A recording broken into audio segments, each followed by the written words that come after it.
ចម្រើនពរញាតិញោមនេះគឺសកម្មភាពប្រសង់ពូជាងកំពុងតែកាត់ដែកគឺដែកនេះគឺជាប្រភេទដែកទីបមូលដែលយើងកាត់ដើម្បីធ្វើជាបង្គោលសូឡាហើយនេះសកម្មភាពយើងឆូតទៅដើម្បីឲ្យទីបហ្នឹងមានសភាពមូលបានស្មើល្អពេលដែលយើងបដោតជាមួយនឹងទីបមួយទៀតដែលមានរាងតូចជាងក៏សូមចម្រើនពរញាតិញោមថាបង្គោលសូឡាដែលកំពុងទៅធ្វើនេះគឺត្រៀមដើម្បីដាក់ក្នុងមូលដ្ឋានឃុំតអូយើងចម្រើនពរញាតិញោម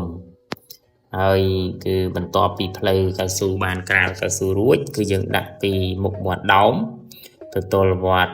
ក្រាំងត្រមូងបន្តរហូតទៅដល់សហគមន៍កសិកម្មគិរីឧត្តមតអូញាតិញោមស្ថិតនៅក្នុងឃុំតអូហើយចម្រើនពរញាតិញោមថាញាតិញោមនៅតែបន្តការចូលរួមជាបន្តអាត្មានឹងចម្រើនពរញាតិញោមថានឹងធ្វើជាបន្តរហូតទៅទល់នឹងគ្រប់ចំនួន108ដើមលើបណ្ដោយផ្លូវចំនួន2550ម៉ែត្រចម្រើនពរញាតិញោមទៅតាមគម្រោងដែលបានប្រជុំសម្រាប់ជាមួយ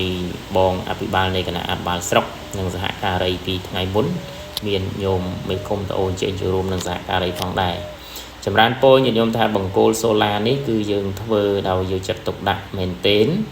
ដោយគិតពីគុណភាពនិងសោភ័ណភាពការប្រើប្រាស់សុវត្ថិភាពក្នុងសហគមន៍យើងចម្រើនពរញាតិញោមមួយទៀតចង់ចម្រើនពរញាតិញោមថាបង្គោលសូឡាដែលយើងបានដាក់ទៅនេះសូមចម្រើនពរញាតិញោមជួយថែទាំក្នុងនាមញាតិញោមជាម្ចាស់សទ្ធានៅចំណុះឲ្យជើងវត្តតាមបណ្ដាផ្លូវរហូតទៅទល់នឹងសហគមន៍ក្តីញាតិញោមដែលបានចូលរួម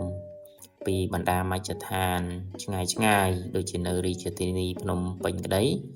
ក៏ចម្រើនពរអរគុណចំពោះការចូលរួមថែទាំញាតិញោមដើម្បីរក្សាបានគុណភាពក្នុងការប្រើប្រាស់យូរអង្វែងចម្រើនពរញាតិញោមបើទោះបីជាយើងដាំដើមឈើដាំផ្កាដាំកូនឈើឬធ្វើអ្វីក៏ដោយក៏